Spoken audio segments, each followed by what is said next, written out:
Hello, hello, hello. Welcome back to Zanthyst Gaming. We're here today in 7 Days to Die, and we're going to be looking at a classic base design called the Toothy. This is from Alpha 14, 15, 16. It was a favorite among fans, and the basic idea is you defend the poles, which the zombies can break through, while being able to jump in and out of the base at will through these little teeth here. The zombies do not jump through the teeth, but you're able to. It's not super cheesy though, because they can break through the poles, they can get to you, but it's just kind of a quality of life sort of thing. This is not an invincible base. This is not an indestructible base. If you want those, go look for some looping bases. But this is a classic that we're going to try to bring back. It's been broken since Alpha 17, but I think I figured out a way to make it work again. So let's go ahead and get on into how to build the new Toothy base. We're going to start by digging a ditch that is going to be 11 blocks long by 9 blocks wide, and it's going to be 2 blocks deep. We're doing a width of 2 for our ditch. You can go 3 blocks deep if you wish as well, just to be a little bit safer. We're going to build ramps here at the end of the 11 blocks, so an additional 2 blocks makes it 13, I guess, total, including the ramp.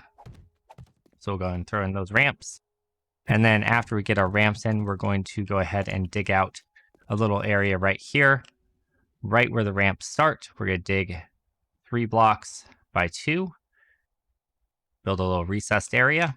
We're going to skip 2 squares and then do it again. And the reason we're doing this is the floor that the zombies will stand on. We're using the flagstone 1/4 SCTR blocks. Going into advanced rotations, we're going to orient it to be on the inside middle, and that lowers the height of the zombies very slightly, so that they don't try to jump through the teeth, while at the same time allowing you to do so. Again, it's not super cheesy though, because the zombies can break the poles, so it doesn't like break their AI. It just makes it so that you can get in and out, but they can't. So if they ever fix that to a point where the zombies could jump through there, you would just go a lower block height, and it would be the same kind of thing. And if they fix that, then Toothy's dead. But hopefully they don't ever fix those things. So we're just going to build out our wall. It's going to be 13 blocks long, and then we're going to go up 4 blocks high. So I'm going to finish that out, and then we'll be right back. Alrighty, now that you've got your walls built, you want to build these ramps so that they come up this ramp and kind of slide their way in. So you're looking for the rotation that is going to allow them to do so. So they come up, and then they just slide through. And you're just going to build that all the way up. We'll do the same thing on the opposite side, just the opposite rotation. And all the way up once again. There we go. Our first pole should be starting right here. You want to make sure you're using the regular poles, not the centered ones for this one. So make sure that you have the correct type of pole. Now on this one, we are looking for the inside top rotation, because we want to be able to stick the poles together to make a super strong block that's harder for them to break through. And this is inside top versus outside top, I guess. And then you're putting them together. This one's going to be outside bottom. Oops. And then we're going to go with inside bottom. Cool. Okay, great. And then I accidentally misplaced this block, so we're going to be 1 short. I'll fix that in a minute. The next block you place is going to be the centered poles. And you'll notice that they are slightly offset from your regular poles. That means that when the zombies jump, they bonk their heads, or they kind of get stuck a little bit. So that's what prevents them from jumping through the teeth, right? Okay, and then we're just going to do another set, like so. And we're going to place our next poles, which are going to be on this same block here on the bottom. And we're going to do inside top. Maybe, if I can place the block, goodness gracious. And then we're going to do inside bottom. There we go. And that's that. Now we just need to place a ceiling on here, like so. And then we're going to put bars right in front of that to stop screamers from easily jumping, or spiders from easily jumping up here. And that's that. And you just do that same thing. You just repeat that same concept right here. We give ourselves a few blocks to move around, right? And then we just repeat the same concept. We're going to throw a storage chest on the wall because it allows us to crouch extra low for spider zombies. So say we're trying to shoot the spider zombies, we don't have a good line of sight. We just strafe over underneath the storage box and it brings us down a little bit extra for an easier shot, right? So that's why the storage boxes are there. I wouldn't actually recommend putting any storage in these boxes, any items in these boxes, because if the zombies break through the first layer, these boxes are going to get destroyed. The ones at the back, you could probably put items in though. All right, so we're just going to repeat the Toothy design here, and we're just going to do it right here once again. I'm going to cut, and I'll be right back after I do so. All right, we're back, and you'll notice I did the bars once again right there, and this time the bars are so when the zombies are jumping, they think that they have the headroom to actually jump, so they don't try to just straight run through. So that part's important, and then I closed off the ceiling. We're going to come on through, and we're just going to go ahead and close off the remainder of the ceiling, but we're going to put in 3 more bars once again, so that we can shoot the vultures above our heads if we need to. We have a little bit of extra room, so if we were to need to do so, we could expand the Toothy base out even further. But the way it is with 2 fallbacks should be sufficient. If you decide you want to build a 3rd fallback, just leave yourself a spot and then dig down, repeat the same design. It'll be a bit tight, but you could theoretically fit another Toothy in. If you want to make it even bigger, you could just expand the ditch out further and do the same thing, and you could make as many fallbacks as you want, really. So you can make it as safe as you want. 2 I found to be sufficient. So we're going to do the same thing here. We're going to place the storage boxes right there, and actually probably 1 back is better. That way the zombies can't accidentally hit it with their fist. So maybe place this one over 1, but that's the basic design idea.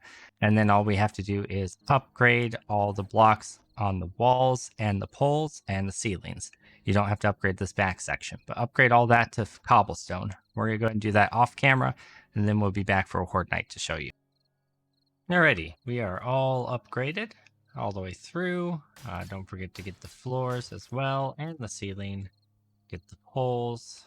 We don't have to do the entire back section is free to not be upgraded, so that'll save you a bunch of cobblestone. And then this top layer here, you don't really have to upgrade except for where the bars are, because that's an exposed block. But these blocks, the zombies will never see. It's just there for looks. Honestly, you could replace it with like curved blocks or something if you want to give it a little bit of design flair. But yeah. So we're fully upgraded here. We're going to go ahead and fast forward to Horde Night. I'll get myself some primitive weapons. We're only in cobblestone right now, but for the more advanced hordes, you would obviously want to upgrade to concrete and steel. And we'll show a more advanced horde in just a moment. We're just going to show a primitive horde for a few minutes first, and then we'll flip over to a more advanced horde so you can see how the base would change. All right, I went ahead and gave myself 3 blunderbusses and a spear. Really basic mods on the spear, just 4-grip mod. Ergonomic grip for better stamina usage. You can just do melee to defend the space, but if you have guns, that makes it even easier. I would definitely recommend using guns if you have them. For the first couple hordes, you're probably limited to just pistols, but that should be plenty. Honestly, it's not that big of a deal. And then, again, just melee is good enough to defend the space. So we're going to show it off here with her, and then we'll go through a few waves. Molotovs can be super handy as well to help you clear out if they get too bunched up. So, all right, here comes the horde. Oops, we should probably turn the speed back up to normal. I had it turned down while I was building just to conserve daylight, but all right. We're about 10 minutes into a video now, so yeah, we should have time to show you a more advanced horde as well.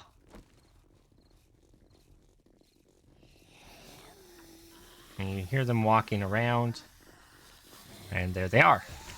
They funnel right in, don't beat on the walls, just like we're wanting. They do beat on the poles. If one of them stumbles in because you hit their leg, you can just take a second and kill them. Not a big deal. If they get in too far, you can just shoot them. But most of the time they get stuck up like that, like she is. I'll just go ahead and Molotov these guys. clear them out a little bit. But yeah, this works out fine. The second layer is there to catch any that walk through. And generally it works pretty good. So if you do lose your first fallback option, I guess, you go to the second one. And yeah, it works pretty well. I've successfully defended a couple primitive hordes. We're at game stage 27 on this character, which is about where you would be on that first horde, right? She got stuck in there, so we'll go ahead and burn her up. They did do a thing in the most recent patch where if you walk onto burning fire, you set yourself on fire, so do be a little bit careful with that. It used to be that the particle effects didn't do anything to the player, but now they will actually damage you, so be a little cautious of that. But yeah, that's basically how the primitive hordes work, right? You just sit there, you burn them, you shoot them with a blunderbuss, you stab them. Pretty easy. As you can see, this holds just fine. Not a big deal. And you have a fallback option if your first layer were to fall. But if I go onto my hammer tool, you can see I can just repair this right back up. It looks like it's taking about 3/4 of its durability. So we still have additional blocks that they'd have to break through. In order to get to us, they have to break through that block, that block, that block, and that block, and break through those 2 blocks. So they have to break through like 6 blocks to actually get to us. It's not super easy. It is possible, but it's not super easy for them to do. Up there, you can see I lit myself on fire.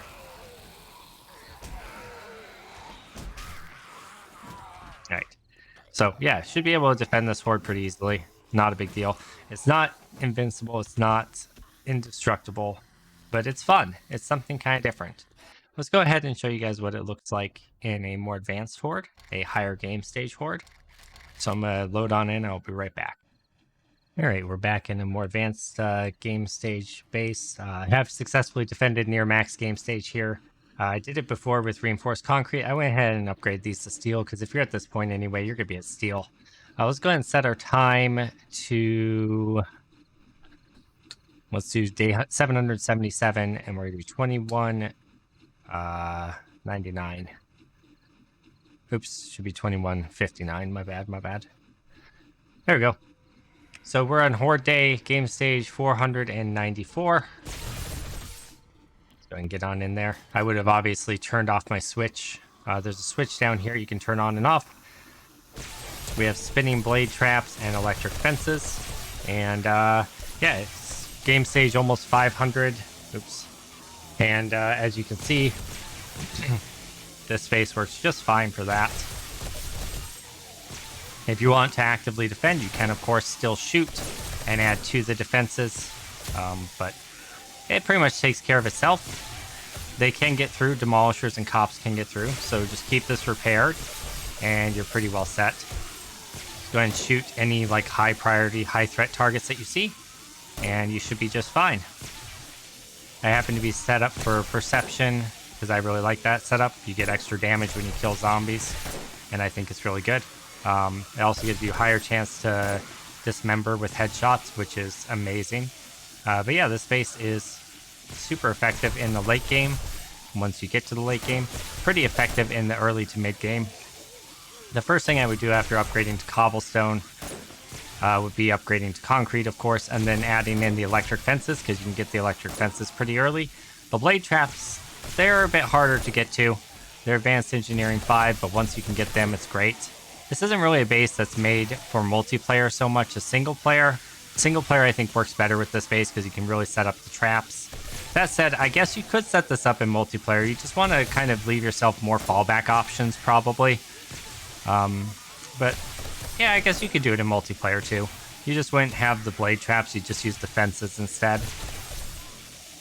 But yeah, as you can see, it's working pretty well. I'm surprised I haven't gotten too many like demolishers yet. Usually demolishers and cops are coming in like crazy. Kind of odd. Oh, we'll spawn some in so you guys can see. We'll add to the horde. Let's do like 2 or 3. Oh, and of course, right as I did that, here come the demolishers, guys. So we have like 5 demolishers at once right now. So we just take them out. You just add the damage. But you can see the choppers do a pretty good job. Just taking them out on their own, right? You don't even need to do that. The choppers just demolish them, so to speak. So yeah, this base works really well. This is the Toothy. It's a classic base. If you want to see more classic bases, leave them in the comments down below. Let us know which ones you want to see. Maybe you want to see the 50 pillar defense. Maybe you want to see the like on stilts shooting down at them defense. If you have one in mind that you want to see me recreate an Alpha Knight team that hasn't been working for you so far, you want to see me figure out how to make it work, let me know in the comments down below, and I'm happy to give it a go. I already have a fall trap base that I'm going to be doing a guide for. I have, of course, Toothy here, and then I think I have a way that I can make the 50 pillar defense work as well. So if you guys have any that you want to see, let me know in the comments below. Don't forget to like, favorite, share, subscribe, all that good stuff, and we'll see you guys next time. Oh yeah, and don't forget with this base, super important, if you're using the blade traps, pop up there and repair them, right? If you do have to use the fallback, they're going to break eventually, but at least let them work for as long as they can. Anyway, like, favorite, share, subscribe. See you guys next time. Thanks for being here. Have a wonderful day. Bye, YouTube.